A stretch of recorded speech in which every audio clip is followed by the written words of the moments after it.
Адам коомдо жашаган соң белгилүү эрежелерге баш ийип жашоого милдеттүү. Анткени бул коомдук эрежелер коомдогу тең салмакты адилетти сактоого арналат.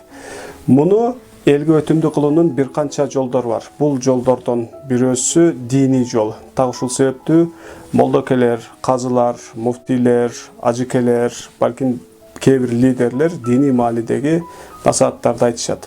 Негизинен бул жакшы нерсе. Анткени сөзү өтүмдүү кишинин жакшылыкка үндөсү, жакшы нерселерди сүйлөп берүүсү дагы да таасирдүүрөөк болот. Бирок биздин өлкөдө бул маңыздагы иш-чараларда кемчиликтерге орун берилип келатканы дагы жашыруун эмес. Мен ушулардын бир канчасына токтоло кетейин. Булардан биринчиси, менин жеке оюмда биздин өлкөдө диний мааниде насаат айткандардын көпчүлүгү өлкөдөгү диний кырдаалды терең баамдап, анализдеп, ошого жараша аны дарылоо, айыктыруу максатында иш алып барып жаткан жок.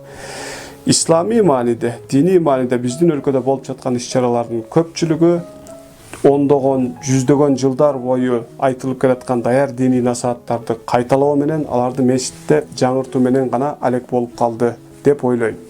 Ар тараптуу тынымсыз өзгөрүп өнүгүп аткан дүйнөдө биз ондогон, жүздөгөн жыл мурдагы диний насааттарды айтуу менен ийгиликке жетишибиз кыйын. Бул исламдын негизги мүдөөсүнө дагы төп келбейт. Заманбап коомчулуктун талабына жараша диний жашоо формуласыны сунуп бере албагандыгыбыз бир чындык. Мисалга, мечитке бара баштаган, бирок адептик көрсөткүчтөрүндө эч кандай өнүгүү, өсүү болбогон адамдардын көбөйүп бараткандыгы бунун эң негизги көрсөткүчү, далили болот десек болот. Экинчи кетирилген жаңылыштык шашылыш жетилген аалымдар. Буларды аалымдар деген канчалык туура болот, мен биле албадым. Коомчулугубузда диний мааниде көпчүлүктүн алдына чыгып насаат айткан, баян айткан, кесе сүйлөгөн, өкүм берген адамдар көбөйдү. Булардын көпчүлүгүнө карап көрө турган болсок, терең диний билимге ээ эмес. Ал эми андан дагы көпчүлүгү такыр эле диний билими жок, башка кесиптин ээлери балким, бирок белгилүү себептер менен белгилүү учурларда диний лидер, диний насаат айтуучу адамдарга айланып кеткен учурлар кездешет. Албетте бул туура эмес. Физиканы кызыктырган бир маселеде биологдон суроо, биологиялык бир маселе тууралуу тарыхчыга суроо берүү, же тарыхты кызыктырган бир окуя тууралуу дене тарбия мугалимдин өкүм чыгаруусун күтүү канчалык күлкүлүү, канчалык туура эмес, логикасыз болсо, диний мааниде дагы диний билими терең адамдар сүйлөп өкүм чыгарганы туура болот. Айталык, кээде ооруп калганда дарыгерлердин ичинен да эң устасын тандоого, эң сапаттуу дары-дармекти колдонууга аракеттенебиз го. Же ооруканада ашпоз болуп иштеген эжебиз, мисалга, мен 10 жылдан бери дарыгерлер менен иштешип билип калдым, кел мен эле дарылап операция кылып коеюн десе, кимибиз макул болобуз? Эч кимибиз. Диний мааниде туура маалыматка жетүүнүн эң негизги шарттарынан бирөөсү кандайдыр бир маселеде, кандайдыр бир өкүм чыгараарда билимдүү, илимдүү адам менен кеңешип, китептерден окуп издеп карап, бирок эң негизгиси адам жеке өзүнүн акыл калчоосу менен, өзүнүн терең ой жүгүртүүсү менен менимче бул туура, же менимче бул туура эмес деп чечим чыгарышы бул зор мааниге ээ. Дин аябай кылдат, өтө назик бир маселе. Бул жаатка дагы ошол болушунча максималдуу көңүл бурулушу керек. Өзүнүн жаатында, мисалы бир иши болбой калып, же убактылуу иши жок калса эле, келип бир-эки диний китептерди окуп туруп, элдин алдына чыгып, диний мааниде кесе сүйлөп өкүм бере берген туура эмес. Кетирилген үчүнчү катааны мен таксырлык мөөрү деп атамак элем.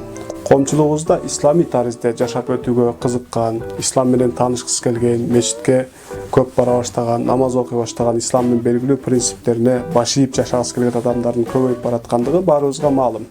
Бирок та ушул жерде мечитке көп бара баштаган учурда, намаз окуй баштаган учурда, исламдын белгилүү кээ бир ритуалдарын аткарып жашай баштаган учурда, ал адамга карата коомдо бир көз караш калыптанат. Бул киши мечитке көп бара баштады, балким кийген кийиминде, формаларында өзгөрүүлөр болду, сакал койгондур, же топу кийгендир.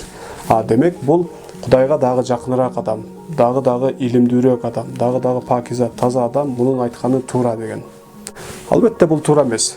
Айтайын дегеним, мечитке көп каттоо менен, көп намаз окуй баштоо менен, же исламдын белгилүү жөрөлгөлөрүн аткаруу менен кандайдыр бир таксырлык мөөрү ал кишиге жабыштырылат.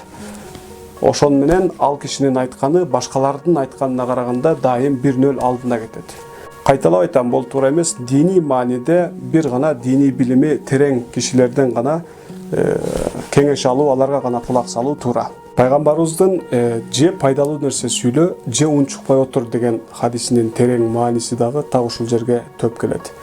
Улуу философ Платондун дагы билбей туруп сүйлөгөн канчалык күнөө болсо, билип туруп унчукпай койгон дагы ошончолук күнөө болот деген сөзү бар. Кетирилген дагы бир катаны мен ажылык флеш картасы деп атамак элем. Анткени коомчулугубузда ушундай бир түшүнүк бар. Кандайдыр бир киши ажыга барып келгенден кийин диний билими жогорулап калат, айткандары туура болуп калат, анын айткан сөзүнө кулак салыш керек, ытыбар этиш керек дегендей бир түшүнүк бар. Албетте бул туура эмес. Ажыга барып келүү, намаз окуу, орозо тутуу, зекет берүү сыяктуу эле исламдын бир шарты, ал исламдын бир шартын гана орундаткан болот.